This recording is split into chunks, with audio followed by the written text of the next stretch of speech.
एक कंपनी जो सिर्फ व्यापार करने आई थी, वो एक देश की मालिक कैसे बन गई। कहानी शुरू होती है बंगाल से।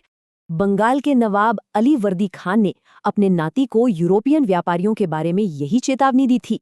तो 1756 में नए नवाब सिराजुद्दौला ने फैसला किया कि अब वो इन मधुमक्खियों को और बर्दाश्त नहीं करेंगे। सिराजुद्दौला की शिकायतें बढ़ती जा रही थीं।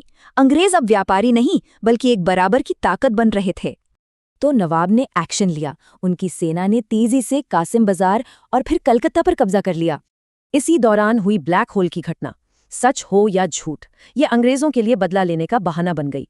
कंपनी का जवाब फौरन आया। मद्रास से रॉबर्ट क्लाइव अपनी सेना लेकर कलकत्ता को वापस छीनने आ पहुंचा। अब देखिए, नवाब के पास 50,000 सैनिक थे और अंग्रेजों के पास सिर्फ 3,000। तो ये लड़ाई जीती कैसे गई? ताकत से नहीं, साजिश से। क्लाइव ने एक सीधा साधा प्लान बनाया। नवाब के सेनापति मीर जाफर को ही खरीद लो, बंगाल की गद्दी के बदले में। तो मैदान में जंग हुई ही नहीं, मीर जाफर की सेना लड़ी ही नहीं और सिराजुद्दौला को मार दिया गया। नया नवाब मीर जाफर बस एक कठपुतली था। जल्द ही कंपनी ने उसे हटाकर उसके दामाद मीर कासिम को बिठा दिया। लेकिन मीर कासिम अलग निकला। उसने सभी व्यापारियों के लिए टैक्स बराबर कर दिए, जिससे कंपनी का फायदा खत्म हो गया।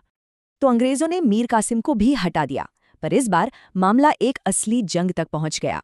मीर कासिम ने अवध के नवाब और मुगल सम्राट के साथ मिलकर एक मजबूत गठबंधन बनाया। लेकिन बक्सर की लड़ाई में कंपनी की सेना ने इन तीनों ताकतों को हरा दिया। ये एक असली सैन्य जीत थी।